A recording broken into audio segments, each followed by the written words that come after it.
লড়াই অব্যাহত থাকবে।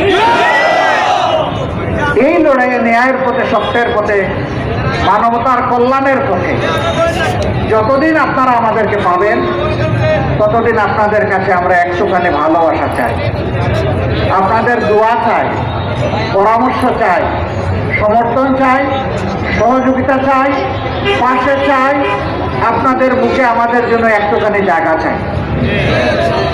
আপনারা বুক পেতে এই জায়গাটা আমাদেরকে দিবেন মেহরবানি করে। কিন্তু যদি আমাদেরকে দেখেন আমরা জনগণের প্রত্যাশা এবং স্বার্থের বিরুদ্ধে কোনো কাজ করছি, ওনাদেরকে যাইতে দেন, ওনাদেরকে যেতে দেন। যদি দেখেন যে জনগণের প্রত্যাশার বিপক্ষে গিয়ে আমরা কোনো কাজ করছি, অন্যায় কাজে, চাঁদাবাজির কাজে, লুণ্ঠনের কাজে, দখলদারির কাজে আমরা জড়িয়ে পড়েছি, আমাদেরকে আপনারা ছাড় দিবেন না। আপনারা আমাদের কঠোর সমালোচনা করে আমাদের মেরুদণ্ড সোজা করে দেবেন। আর যে যাই করুক, আপনারা আল্লাহর কিতাবের শাসন চান, আপনাদের কাছে আমরা এটা চাই না। এই সমস্ত মন্দ কাজ আপনাদেরকে বন্ধ করতে হবে।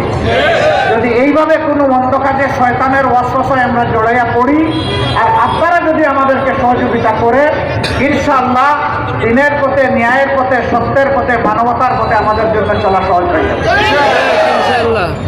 এত রাত কষ্ট করে আপনারা এসেছেন, নিশ্চয়ই ভালোবেসে আমাদের দুটি কথা শোনার জন্য আপনারা এসেছেন। এই ভালোবাসাটা কার জন্য? আবার বলুন, কার জন্য? আল্লাহ, তুমি সাক্ষী থাকো, আমাদের তাম ভালোবাসা কেবলই তোমার জন্য।